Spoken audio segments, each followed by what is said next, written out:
woody dicot stems. So wood stems are just a little bit more complex than other stems of plants. We have herbaceous plants, which are more like soft-bodied or green-bodied, and then you have the woody stems. The woody stems have a compaction every year of xylem cells. Because they have this insulating layer, the bark, it helps to keep the inside cells every year protected. And so our tree trunks, they don't just like disintegrate in the fall. They stay up all winter. And that's because they compact their xylem cells every single year and then are protected by this outer bark layer from the elements. So let's talk a little bit about these layers of xylem within. The strongest part, this also nods to the strength of the xylem cells, is that when we think about wood, we use it for building purposes, and it gives us a lot of strength in what we are building. So it is those xylem cells every year that make up this, what we can call heartwood, the inner part of the stem. Then you have the newer xylem cells, which are sapwood. These would include definitely the last year, as well as the last few years. This wood is a little bit softer in nature. Then you have vascular cambium after the xylem cells. Whenever you see this term cambium, it means it's a kind of stem cell. Vascular cambium gives rise to vascular tissues. So when we're talking about the vascular tissues, we're talking about the xylem and the phloem. So you see this vascular cambium. Again, this cambium refers to a kind of stem cell that will give rise to new xylem and new phloem every year. And then you have that outer bark layer. All right, so vascular cambium, again, comes after the xylem cells.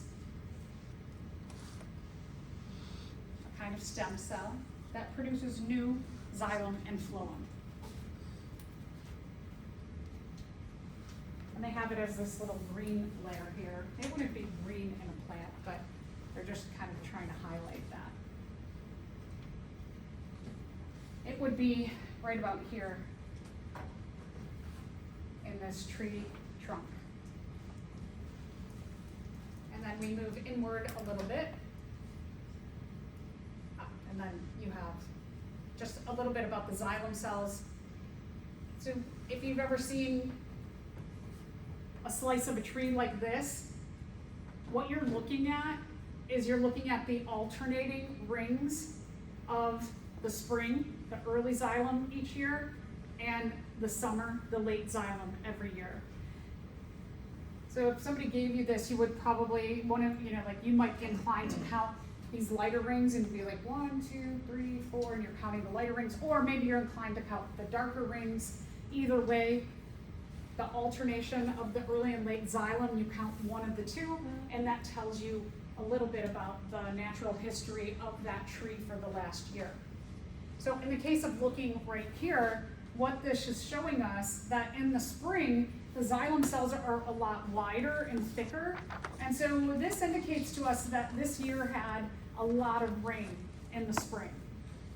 And the xylem cells are thinner at the beginning of the summer, and then you start to get a little bit of thicker layers at the end of the summer. So probably had a couple storms at the end of the summer, but the spring was very rainy, and the summer in general was dry.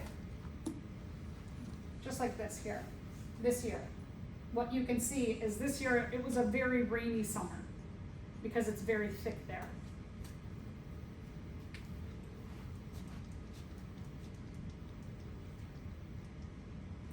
So again, rainier the season, whether we're talking about summer or spring, the larger the xylem cells that are laid down.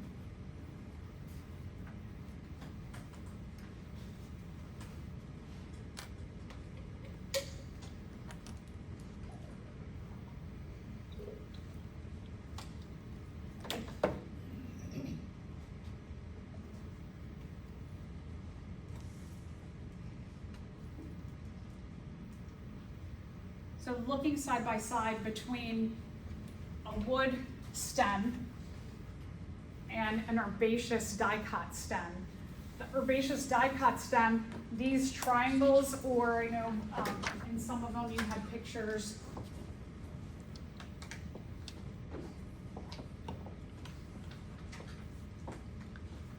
where there might have been a circle of egg shapes, that when you're looking at these, what you're seeing is that on the inside,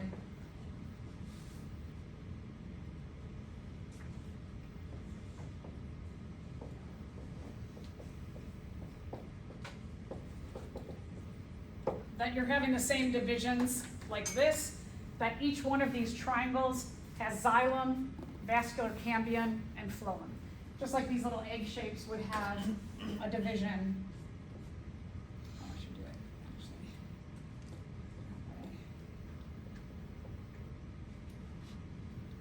Okay. And there'd be xylem on the inside, vascular cambium in the middle, and phloem on the outside. Our herbaceous plants just don't have that protection of the bark layer laid down every year. All right, so let's take a look inside of a leaf and see the different structures that allow for photosynthesis.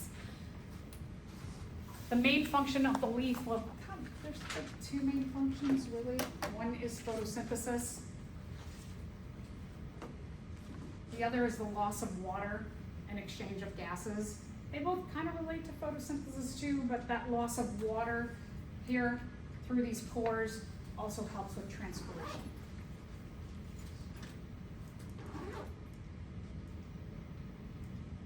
So like you and I, the leaf has outer skin layers that we call epidermis. That's very similar to, we've got different dermal layers that make up our skin too.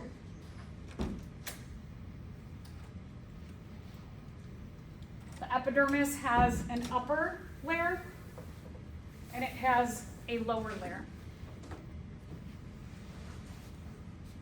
One of the things that's significantly different between the upper epidermis and the lower epidermis is the lower epidermis has these pores.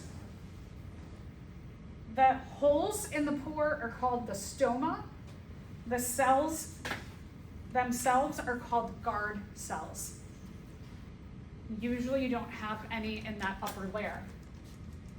The reason that you usually don't have those pores in the upper layer is so that the cell essentially doesn't, the leaf or the leaf cells, that they don't get drowned in water. So the upper layer is relatively solid. Sometimes you might see a guard cell here and there, but for the most part they're underneath, so that it's like the upper layers function like an umbrella to how the leaf will let go of water, but also take in carbon dioxide and let go of oxygen. So it's like the breathing mechanism is on the bottom side of the leaf where it can be protected from rain. Very smart evolution. When a plant is well hydrated, the guard cells get very swollen. They get filled with water. And when you see this guard cell filled with water, what you see is the inner parts, or the stoma, the pore, the guard cell puffs into that area and closes the pore. So here you can see the pore close. That means that this plant, whatever it is well hydrated. Here you can see a dehydrated plant. That the guard cell is thinner or less hydrated, and you can see the opening of that stoma. So one of the actions here will be the letting go of bits of water to pull water back up to hydrate this so it comes to being this again. On top of the epidermis, there's what's called the cuticle. We have cuticles too, right? Like in our fingernails and our toenails, we have cuticles. They serve a little bit different purpose than ours do. The cuticles, this very thin layer underneath the lower epidermis and the very thin layer on top of the upper epidermis, is a waxy layer. That's going to be a mechanism to keep water inside the body of the plant. So it helps with dehydration, helps prevent dehydration. In places like the desert where it's really, really hot, where the plant might be transpiring too much, that's going to keep water inside. And the layers of the cuticle are going to be much thicker. So a lot of times when you're looking at like a cactus, for example, they're very shiny. They have a very thick cuticle or waxy layer on them. Then we have the mesophyll cells. The mesophyll cells are the majority of the cells on the inside. We have two different kinds of mesophyll cells.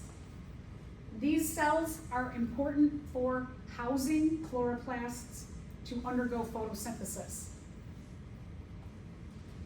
So if we've got this upper layer here, they're called palisade mesophyll cells. And then these ones that have more spacing between them and they're a little more rounded are called spongy mesophyll. And inside, again, you see lots of little dots in both of the different kinds of mesophyll. All of these dots, those are chloroplasts. They are the organelle that undergoes photosynthesis.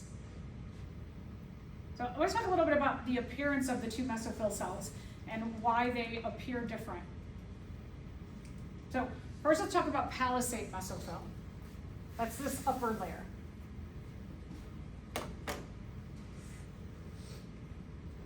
With no pores or guard cells with stoma, being upper cells, they don't need to leave openings for water to be lost or for the exchange of gases. So they can pack really close together and you can get a maximum efficiency in the space of mesophyll cells. The spongy ones, like a sponge that has all kinds of pores inside of it, it's got openings. These openings here lead to the stoma and the guard cells so that you can have water in here that can make its way out. You can have oxygen that's made through photosynthesis released, and you can have carbon dioxide brought in. So you can have carbon dioxide, water, and oxygen all kind of hanging out in these pore areas. So that's why it's called spongy, because it has those openings to facilitate exchange of gases and water.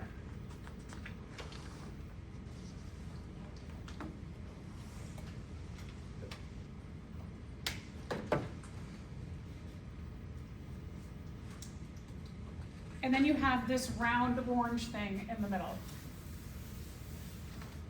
This is a vascular bundle. What that vascular bundle contains is it contains the components of a vein. And our vascular tissue, we said before, are xylem and phloem. And so what you have here is you've got an outer casing, and then you've got xylem cells. You'll have some vascular cambium layer in here, and then you'll have your phloem cells. When you look at a leaf, these are usually closer to the bottom or in the spongy mesophyll. So oftentimes when you take a look at a leaf, it's easier to see the vein pattern on the bottom side of the leaf where it sticks out a lot more because, again, it's embedded in the spongy mesophyll or closer to the bottom portion of the leaf.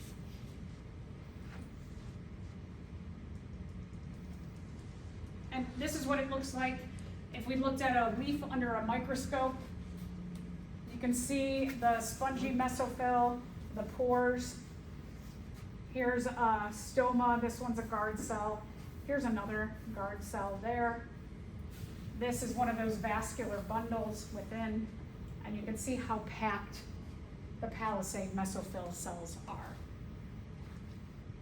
All right, a little bit about roots. So roots will provide anchorage. They'll help to keep the plant upright. They absorb water and minerals.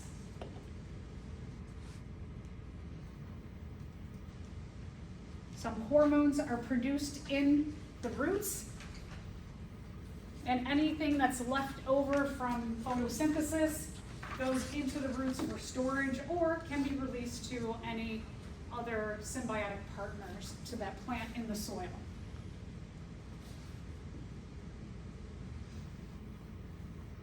One thing that we often see within living things is branching, that in order to take up and do the maximum job, you'll see like in our circulatory system, we go from having large, they're not that large, but large arteries and veins, to smaller arterioles and venules, to smaller capillaries. You have those branches. In our digestive system, you have a lot of tubing, so you have all of that kind of like branching throughout. Same thing in our lungs. Same thing in roots, so that the roots branch, so that you have tons of roots for maximum absorption. But even if we look at the roots under a microscope, you'll see the roots have little tiny root hairs, and sometimes even the root hairs have root hairs. And so we get the design to maximize what these different structures in organisms are doing by having a lot of branching.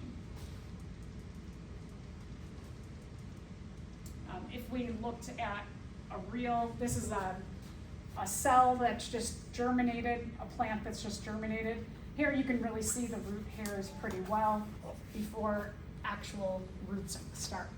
All right, so we've talked a bit about transpiration already. Transpiration is the loss of water, similar to perspiration, but different. They're, I would say, analogous. They're similar, but they serve different purposes. About 90% of the water that roots absorb leave back out the leaves. So eventually that water actually is leaving the plant. Only about 10% of it is utilized within the plant. This can have an enormous impact. Let me take a look at this. This is kind of cool. You can see water coming out of a guard cell in the stoma. This process here of the absorption of water and some of it leaving and evaporating up through the leaves can have a huge impact on precipitation, on how much it rains in an area. In a rainforest, you have a great diversity of plants. You have a great diversity of organisms who rely on that plant community. And what is happening is that all of those little bits of water that are leaving, they amount to a lot of rain clouds and precipitation. And then some of that evaporates back up, and some of it goes back into the roots of the plant where it travels up, and then it allows for more precipitation. So you've got these really quick precipitations. In a rainforest, it typically rains at least once, or if not, many times throughout a day, because you have so many plants aiding in that evaporation and precipitation. Now, if you go and you tear down rainforest, it can have an enormous negative effect on the climate of other ecosystems near that rainforest. Other ecosystems also become much hotter and drier. If you've ever been to a rainforest, or even out here, our forest is very similar in a lot of ways in the summertime. Our forest is very similar in biodiversity and kind of like how it looks and functions, similar to a rainforest, but we don't have that heat all year long. We get cold temperatures, which makes a very different ecosystem for us. But if you've ever walked into a forest, like you decide to go hiking and you're out walking through a prairie and then you go underneath the tree canopy, you will actually feel it's cooler. So the temperature is regulated not just by being drier, but it's also cooler when you have rainforests. Storms, right? When it rains, everything gets cooled off by the rain. So you have a lot less regulation of your temperatures, of your water supplies. A lot of other organisms can't survive without the rainforest being there. So these become barren deserts. Look at the difference here between where all the plants are ripped out. You don't see much life here. Look, there's no clouds. But then where there is rainforest, look at how cloudy it is. So big marked difference when you take the rainforest away.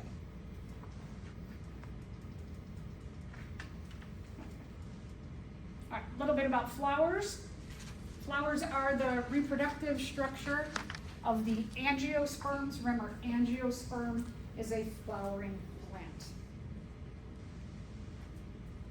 Down here, the base of the plant, of this flower, is the receptacle. So just at the top of the stem, where the stem meets the ovary or ovule.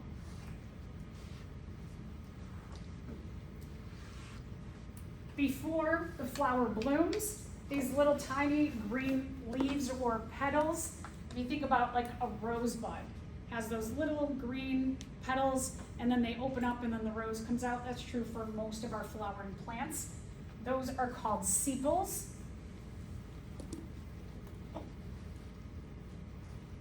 The male portion of the flower is this, called the anther. It has the pollen and then the filament, the long skinny portion. The whole thing is called the stamen or the androecium. So anther, that's where the pollen grains are, or the sperm.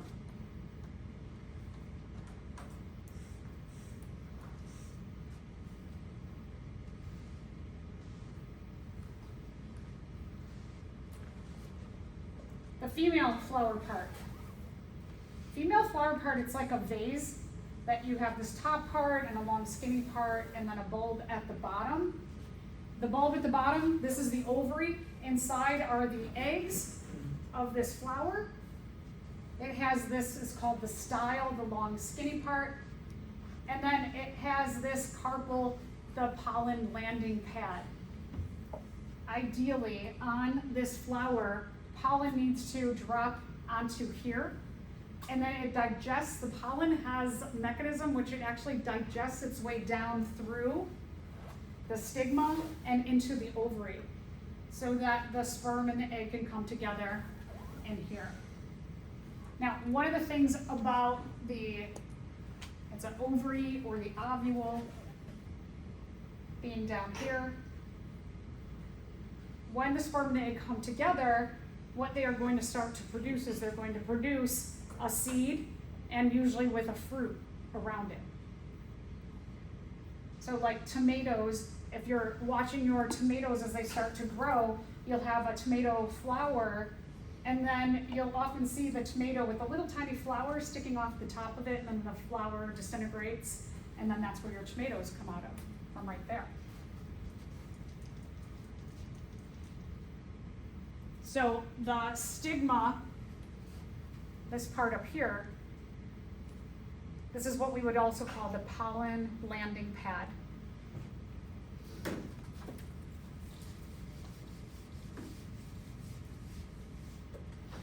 The shape of the stigma can also indicate to us whether we're looking at a monocot or a dicot. So when you have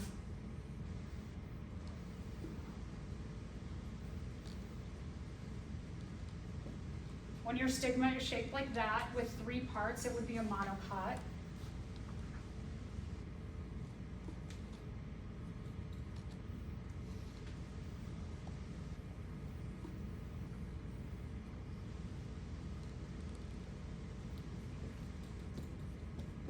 Your pollen landing pads or your stigmas, different shapes, 4s or 5s would tell you it's a dicot, 3s would tell you it's a monocot.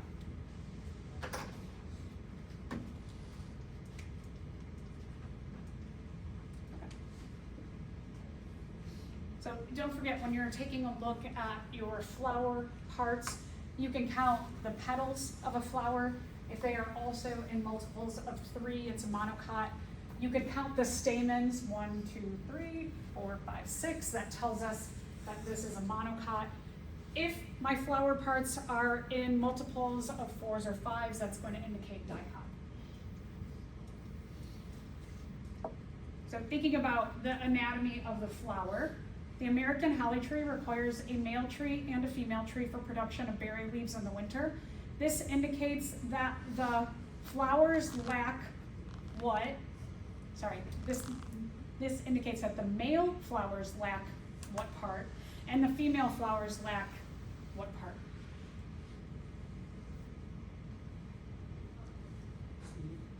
Good, I heard a C. So yes, that the male flower parts do not have carpels, pollen landing pads, they do not have them, and the female flower parts do not have the stamens, which have the pollen on them, or the sperm.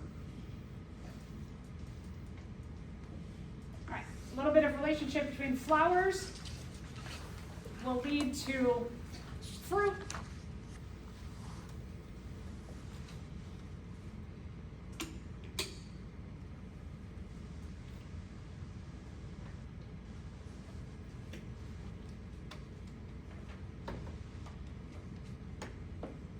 Like when we talked about the cap-throwing fungus, that part of their life cycle involves them being digested by another organism, the elk or the deer.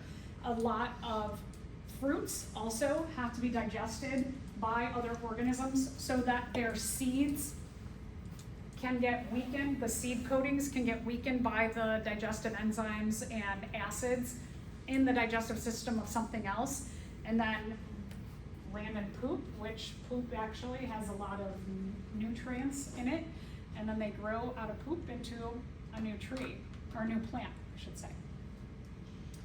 Inside of a seed is an embryo inside, so you've got your embryo, your seed, and then your fruit comes from the sperm and the egg coming together here in the ovule or the ovary.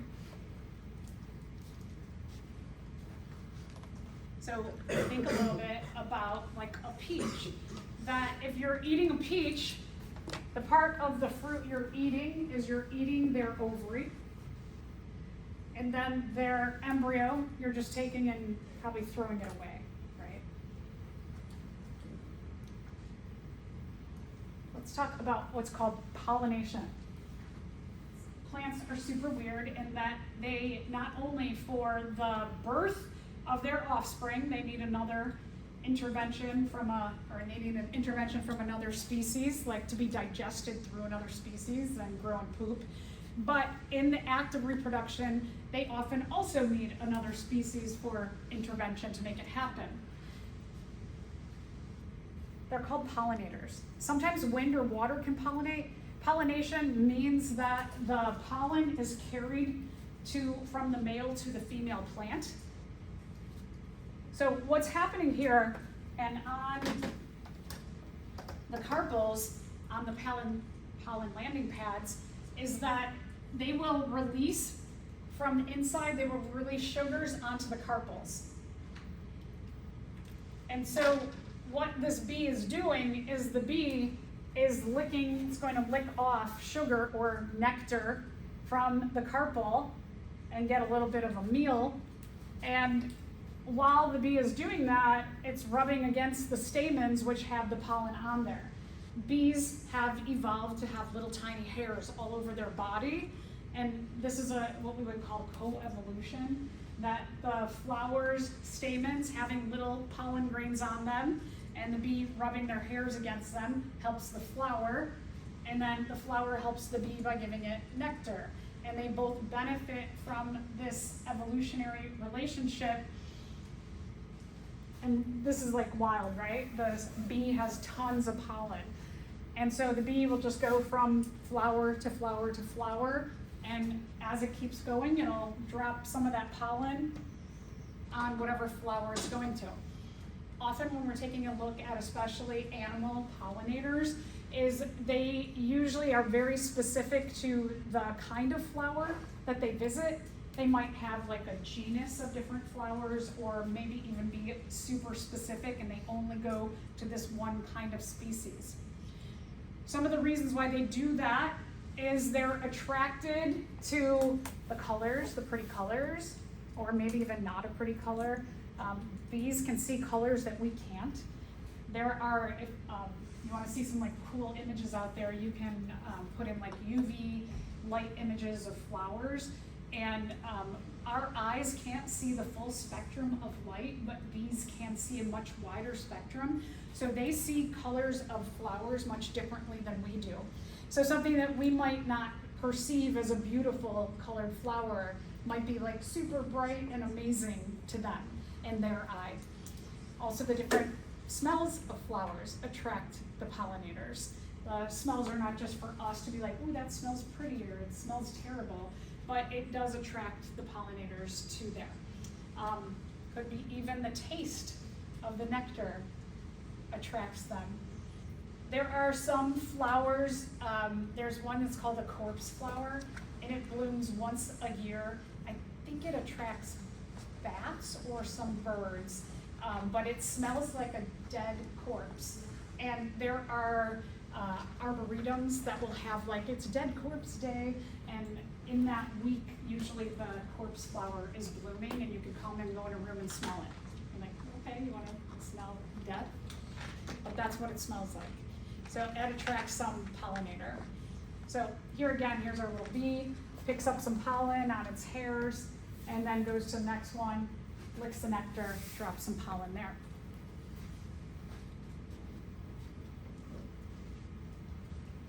All right, so what is the evolutionary significance of a flower with large, brightly colored petals?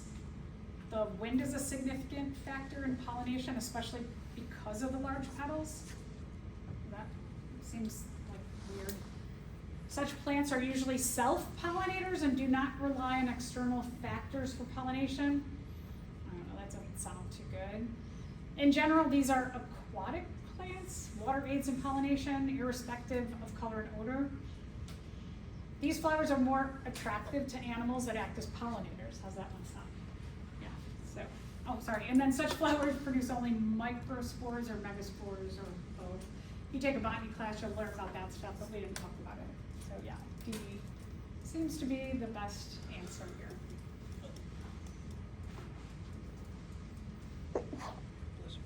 All right, last little bit on plants. Plants have hormones like you and I have hormones. Hormones are important chemical messengers in an organism's body or in their cells. We're going to talk about 3 different hormones. First, we'll talk about auxins. Auxins help a plant to be phototrophic. This stimulates the cells of the plant to grow toward the sun. So think about house plants. Some of your house plants, if you have them like in the middle of a room, it will often be leaning toward wherever you have a window or the biggest window. They'll lean, or if you put them in the window, they may actually start to lean on the window. That's the auxin promoting phototropism. Auxins promote apical dominance. Remember this term apical? We talked about with apical meristems that keep the top of the plants, they keep having the leaves and the branches made, and also the roots growing. So again, apical dominance goes with budding and branching. And then also elongation of cells. Like gibberellins or gibberellic acid, auxins also promote a lot of length and growth at the top and bottom. All right, so a little bit about gibberellins. Gibberellins, this is what we're studying in Lab 24. What you have been studying, you've been studying 2 different features that the gibberellic acid or gibberellins does.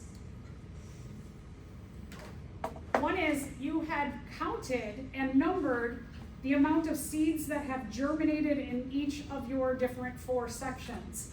Germination, now kind of remember this in the back of your minds, because you have a couple questions about germination in Lab 24. Half of the students answer it about length and not specifically when it asks you about germination. Germination is referring to the emergence of the seed, emergence of the plant from the seed. So it's the breaking of the seed open to produce that new plant. So you are going to compare your data, how many plants you have in each of your 4 sections. That's how many plants germinated in each of your 4 sections. Hypothetically, we should see that the standard kind, hypothetically, I don't know why our plants are not doing the best, but hypothetically, you should see most of them germinate in your standard. You should see most of them germinate in your standard treated. You will see many of them, maybe even all of them, in your dwarf treated. And in your dwarf that were not treated, the untreated, usually you'll see maybe like 2 or 3 that have germinated. Pea plants have a dominant trait for the production of gibberellins, so that if a plant has 2 dominant alleles, or a dominant and a recessive allele, they produce the gibberellic acid or the gibberellins, and then they can do things like germinate, like grow in length. The third one, the third characteristic we're going to see, we won't keep our pea plants long enough to show fruit development also, but if we waited long enough, let's say that we kept them going for the entire semester, we might see pea pods start to form. And so then again, hypothetically, our standard plants would have more pea pods, and our dwarfs would have much less. The dwarfs are two recessive genes, so they don't produce gibberellic acid. So they are trying to do these jobs of germination. Pea plant seed coatings are not that thick. They're not like a peach pit. Peach pit is really hard. Their coatings, they might get broken and weakened by the water in the soil and other minerals. So some of the dwarfs will germinate, but not all of them will. Some of the dwarfs may develop fruit, and some of the dwarfs may grow somewhat, but they're usually not very tall because they have two recessive alleles and they do not naturally produce gibberellic acid. You do see a little bit of overlap between what auxins do in terms of growing in height and length, and gibberellic acid. They both contribute to that. And then our last hormone that I want to mention is called ethylene. As a flowering plant matures, the fruits start to produce more and more ethylene. So when their fruit ripens, the amount of ethylene starts to go up. More ethylene means more ripening of the fruit. Remember. Okay, so let's look at 3 questions about these 3 different hormones and pick which describes each of these scenarios. 1 rotten apple spoils the whole barrel because the rotting apple produces which hormone? Okay, so when you're talking about a ripening fruit, it produces ethylene. So if, like around this time of year, people will go apple picking. If somebody brings you a bag of apples, you should go through the apples and make sure there's not a rotten one in your bag, especially in the bottom, because that's going to make all of the rest of your apples ripen really quickly because it's giving off ethylene. Same is true with like a bunch of bananas. If one of them starts to go brown or black quickly, take it apart from the rest of them. You can help ripening fruit by taking a very ripe fruit and putting it with unripened fruit. So we often will get like a tray or a little crate of mangoes from Costco, and a lot of times they're really hard. And so we'll take a banana that's pretty ripe and we'll put them on top of the mangoes and then get them to ripen a little bit faster. Let's look at this question. One of the possible consequences for a plant with a defective gene for the production of gibberellins or gibberellic acid would it be rapid rotting of the fruit? No, that's ethylene, right? An increased rate of lateral root development. Can we say anything about root development? The development of fruit without fertilization. A longer dormancy period for the plant seeds. There's something about germination, right? An increased rate of stem elongation. Okay, so first one would be definitely a longer dormancy period.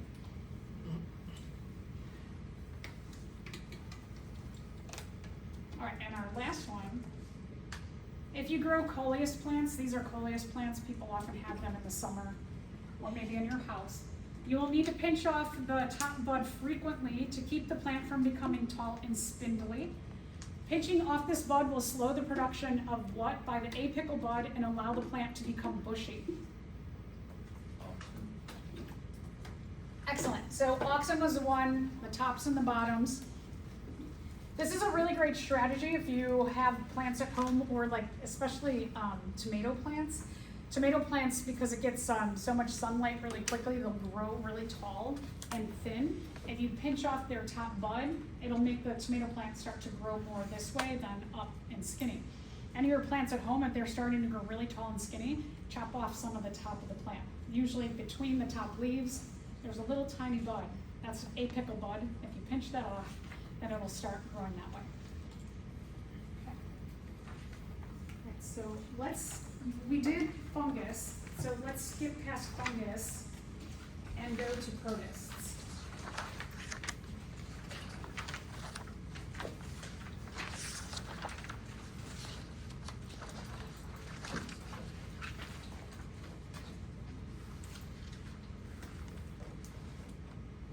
So the protists have a great amount of diversity. I know I mentioned that they used to be one kingdom, but now there are many kingdoms, and there's a lot of shuffling of those groups going on. So they were broken up. They decided to break them up to many kingdoms for just a few core reasons, but then there's very specific reasons as well. But one is just their size. Many of them are unicellular. Some are still colonial, where they're unicellulars who live together and they divvy up the work. And then some of them are bigger and multicellular. So there's a great diversity in their size. Some of them are autotrophs. They can photosynthesize or they can chemiosynthesize. Some of them are heterotrophs, where they have to get their food from somewhere outside of their cells. A big difference between an autotroph and a heterotroph. Most of them reproduce asexually, but many can do sexual reproduction, but not all of them. So these just give you some ideas that there is a great diversity in the protists. You may have seen them like maybe in middle school or high school. They look kind of like this. These are photosynthetic, and we'll see some other examples. So we'll start with the photosynthetic protists. One, diatoms. Diatoms are also called phytoplankton. Phyto for photosynthesis. The term plankton means that it is an organism who lives in water, and when a current comes, they cannot fight the current. They just get pushed with the current. Most plankton are very, very small, but some can be huge, like a giant jellyfish. It's like looping along, and then if a current comes, it just shoves it. So most of your plankton are very, very small or microscopic, but some can be bigger. The diatoms, they might call them tin algae or seaweed, and they look like this. They are unicellular. They are autotrophs, so they photosynthesize. They're packed with chloroplasts.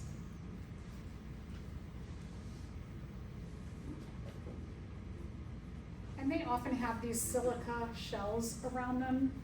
Silica is something that we make glass out of. All right, so this is a wild thing.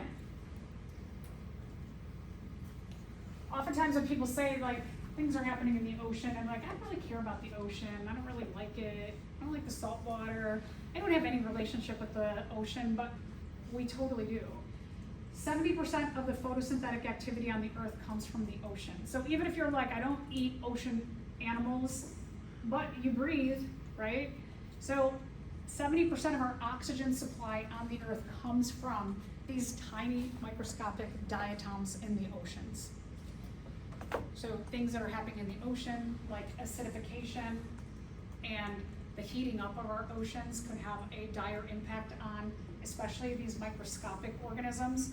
And then what's that going to mean for all aerobic respiration type cells and organisms like us? It could have a really bad impact.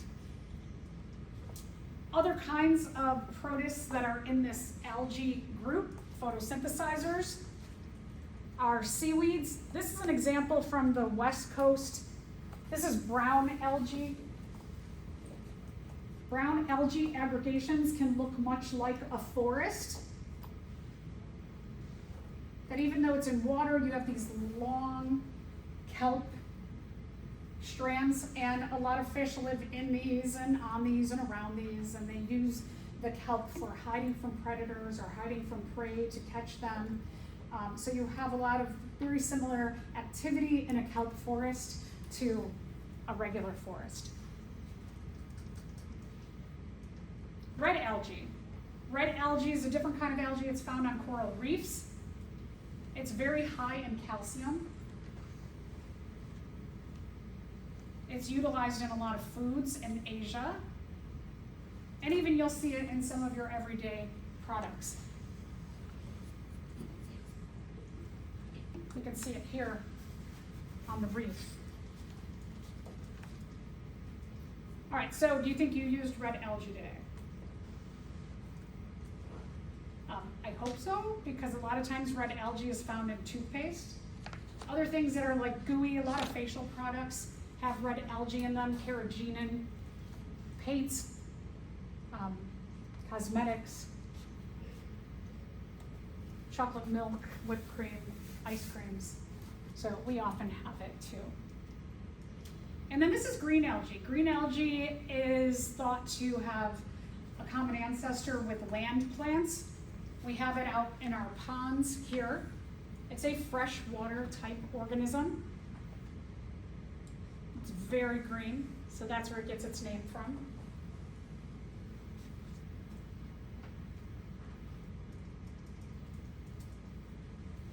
And lastly, let's talk about biofuel. Or no, we're not lastly talking, sorry, there's another one. Biofuel is made by using algae in some cases.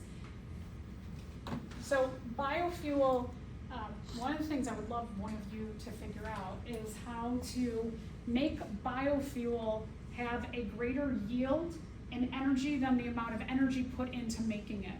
What I mean by that is that these are some biofuel factories that use green algae. And so thinking about a factory like this, you can see it's in a greenhouse.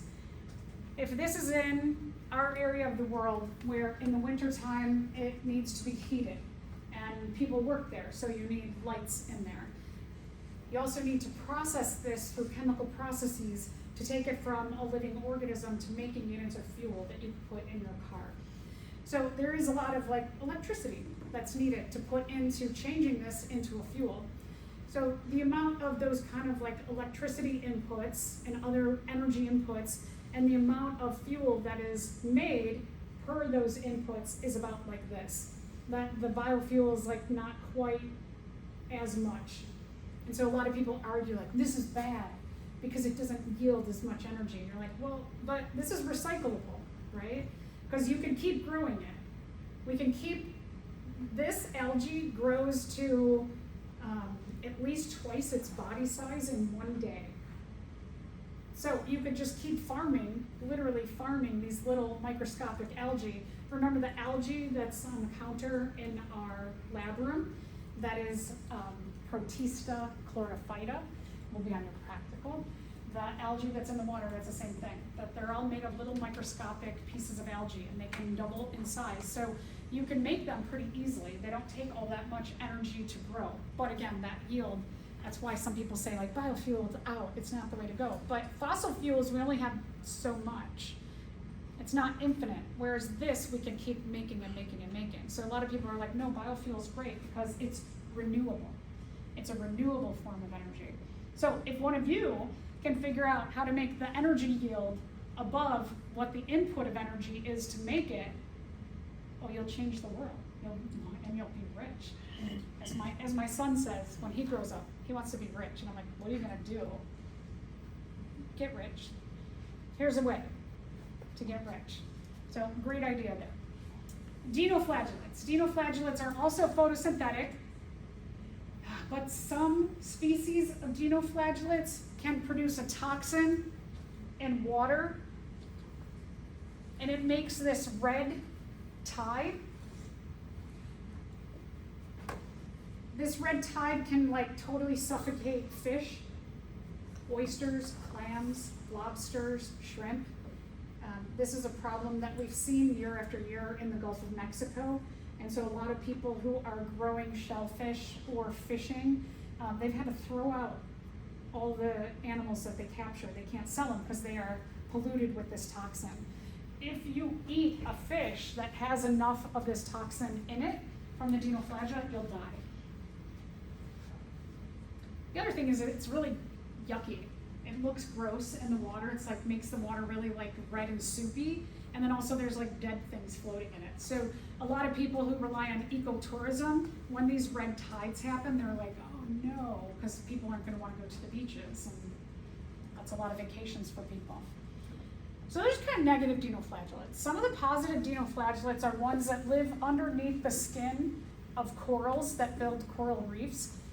Coral reefs are kind of a rival in diversity to a rainforest. And the little basis of this ecosystem is these little tiny polyps.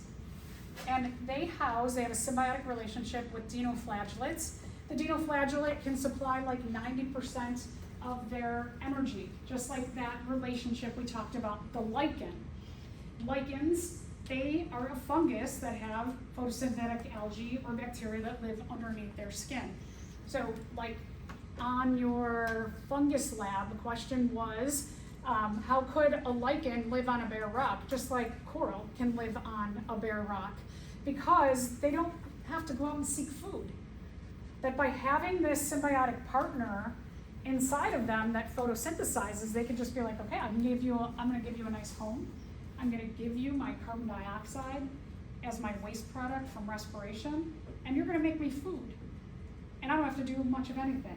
And so you can survive if you have a symbiotic photosynthetic partner very easily without having to do much at all. Okay, so let's talk a little bit about animal-like protists. Animal-like protists are often referred to as protozoa as a group because they're animal-like. They're heterotrophs. So just like us as animals, we have to get our energy and food sources from somewhere other than our own cells. Our cells can't photosynthesize and make our energy. So some examples are Plasmodium that cause malaria. Some of the ciliates, which are paramecium, they have little tiny hairs all over their body, and they swim using those little hairs.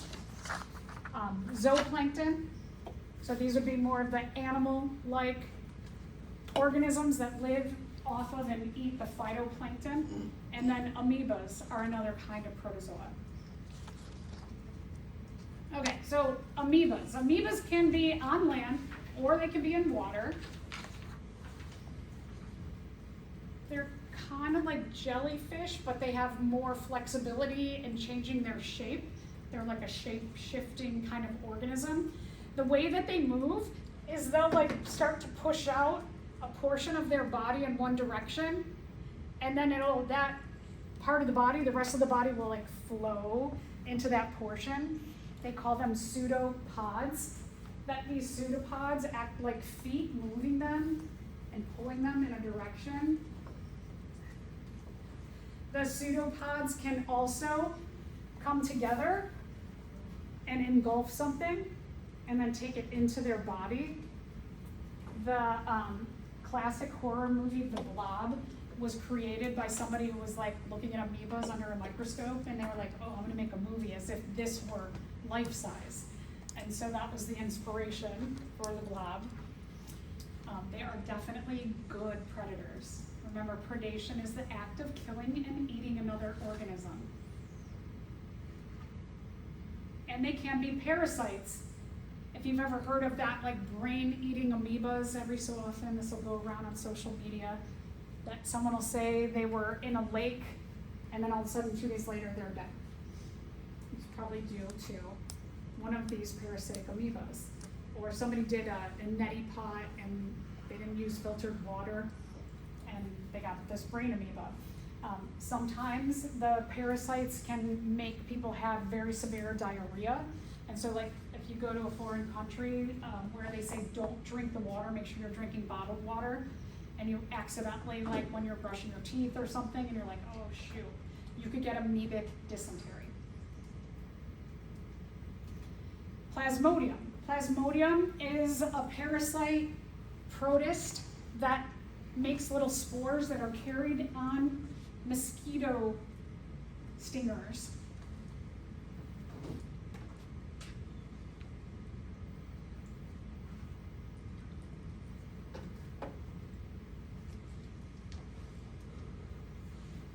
mosquito's not harmed by this protist, but we are. And what happens is those spores get into our red blood cells and they cause our red blood cells to pop.